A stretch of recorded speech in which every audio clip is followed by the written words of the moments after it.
Welcome. In this lecture, I want to go through an example of using linear approximation. So let's look at this example. So in this example, I would like to approximate. So the example tells me to approximate the square root. So approximate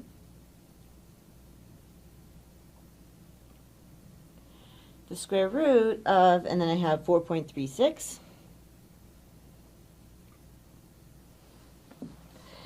And immediately you should be able to see, right, that, this would be very easy if I was approximating the square root of 4, right?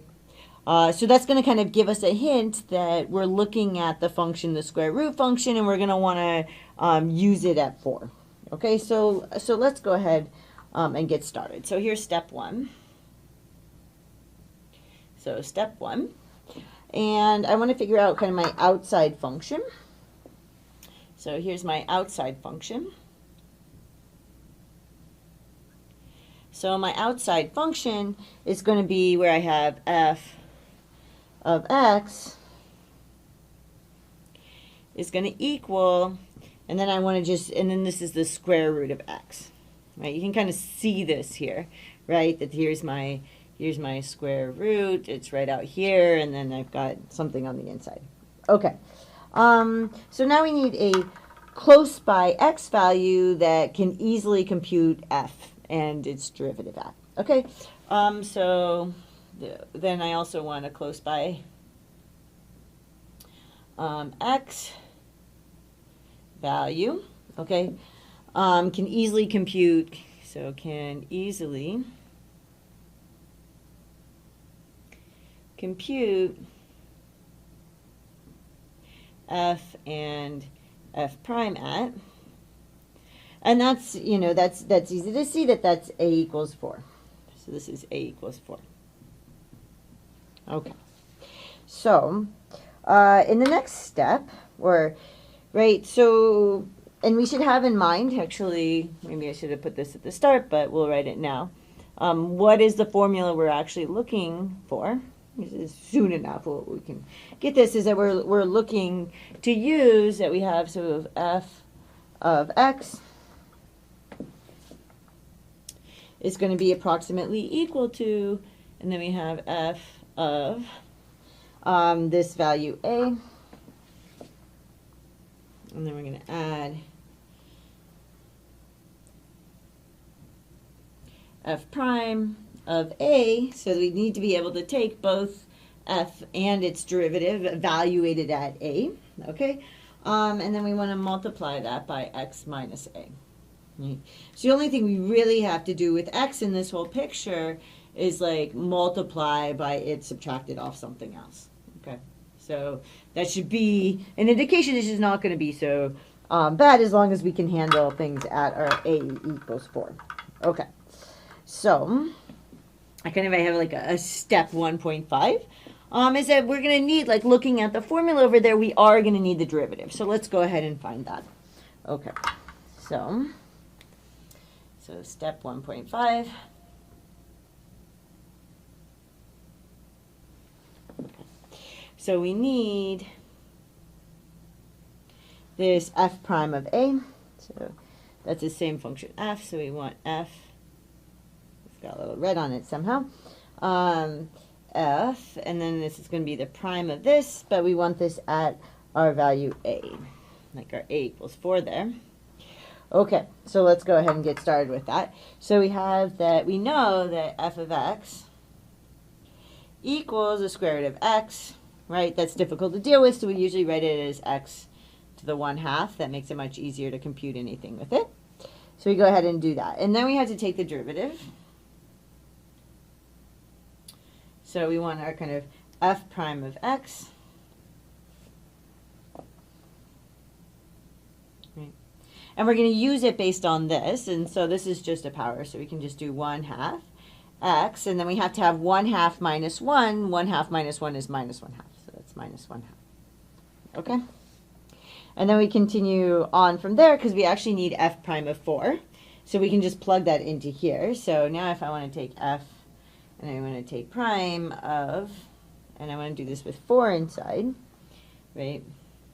then let's look at what we have for this function here. So this is going to equal 1/2 parentheses to the minus 1/2, and then we put in our 4, right? I just replace the x with parentheses. I find that a little easier to work with. Okay, so working this out, this is just going to give me, this is equal to 1/2 times, so this is like 1 over the square root of 4. So this is just 1/2 times 1/2, which is equal to 1/4. Okay, great. So now, I remember I'm not done. This is why it's sometimes good to do the steps. But what I have figured out is that f prime of 4 is equal to 1/4. Okay, so this is kind of my important piece from this step. So now, looking back up there, I have everything I need. Okay, so step 2 is just to kind of plug this in. So I get my step 2.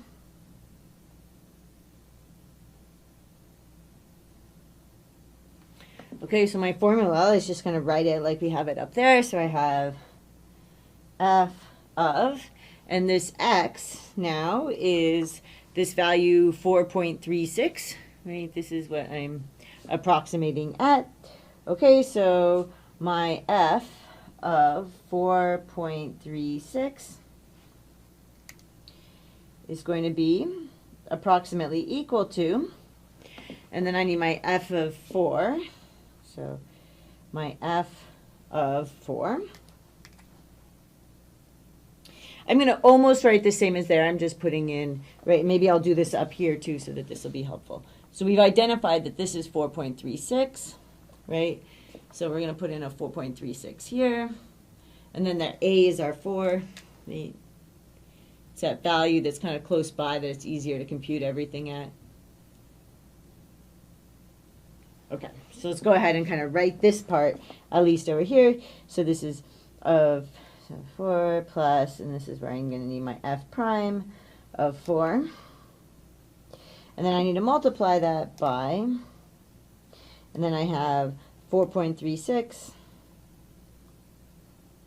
subtract off 4.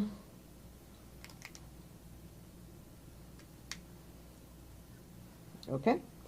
And looking at this, there's a few things that I kind of know. So this here, I can work that out really quickly. That's easy to see that this is just 0.36. So why is that easy to see? I shouldn't say it quite like that. Is I have 4.36 minus 4.00.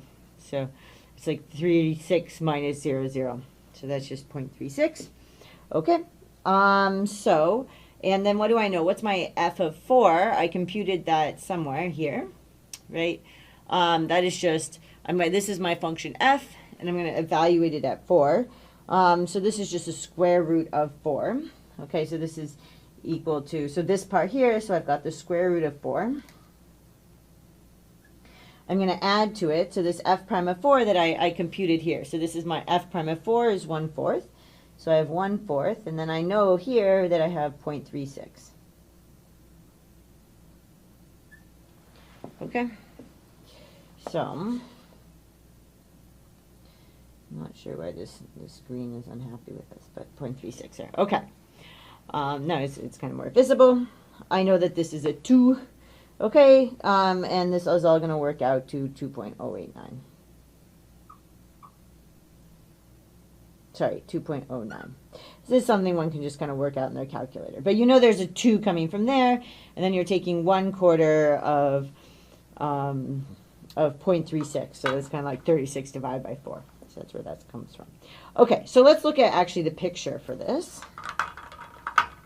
Right, really all we had to do here, so kind of going through what we did so far, we figured out what the outside function was. We found some value close by where I could actually compute the derivative and the function, right? Because looking at the formula, I'm going to need to compute f of that value. I'm going to need to compute the derivative.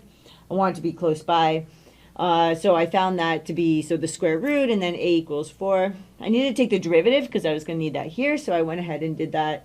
I rewrote it like this so I could use the power rule, drop it down, take 1/2 minus 1. That's what I got there. Then I just put in my 4, right? Put parentheses, put in my 4. And then this is just kind of working through that. Then I'm putting in kind of all the values from here into this formula here, is all that I did there. Okay, so now I can go ahead and draw a picture. I always like pictures. I'm one of those people. So it's good to make sure you have what everybody needs in order to understand what's going on. So I have this x and this y. Okay. And then if I actually took the graph of the function, it's going to look something like this. And then at 4, you actually know I should have a slope of like 1/4. So maybe I'll choose somewhere where the slope actually kind of a little bit looks like that to be my 4. Okay, so what we're looking at happening, right, so we're looking at 4 in order to find my linearization there, right, and I have this value 4.36, maybe it's like here or something, right, and then if I kind of went upward a little bit, right, if I went up from here, I would get this point here, which would be 4.36, and then the square root of 4.36. So I plugged it into the function. I guess I didn't label that this is y equals f of x, which is equal to the square root of x. Right, so that all points on here have the form x f of x. But that's going to be tricky, and right, and this point here is the point. What is this point here? So this point here is the point. Right, so this is 4, and then we put that into our function. So f of 4. Right, and that's a point on both the line and the graph of the function. And so this is why we could use point slope form, right? And then what I would look at is what I'm going to do is I'm going to take this point here, which is on the tangent line instead of on here, and they're actually quite close, right? And so this is going to give me, well, once I've computed out, so here this is y equals L of x, right?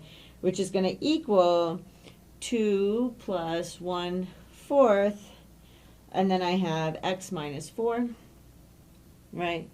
I've got my slope at 4, so my derivative at 4 is 1/4, and then you can use the point slope form, or you could use actually this up here. To compute that, just leaving in the 6, you could kind of see how that could work out. Okay, and then this point here would actually give me, so this would be what would happen if I put 4.36 into this linearization. So instead I'm putting it into here, so now I'm putting it into, so I'm getting L of 4.36.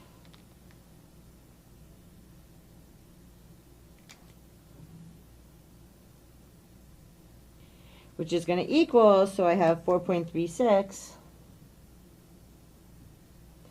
and then 2.09.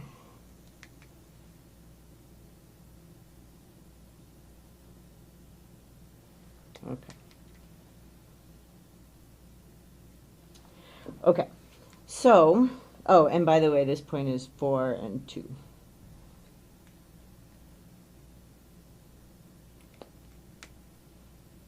Okay, so just kind of looking at this, what we actually did was, right, using the linearization or the tangent line equation, so just don't replace that x with 4.36 yet. I get this equation for this line. Now, if I wanted to figure out the value, you know, the f of 4.36, right, it would be this point on the graph, but that's very close to this point on this line, which is much easier to compute, which is why we did all this work over here. To form the linearization that we would get at 4, which was kind of easier to find because I'm taking, you know, the square root of 4 or 1 over the square root of 4, which is much easier than doing those things for 4.36, okay? So that's actually what we're doing in this whole process, and I hope that made some sense, and I will see you in the next lecture.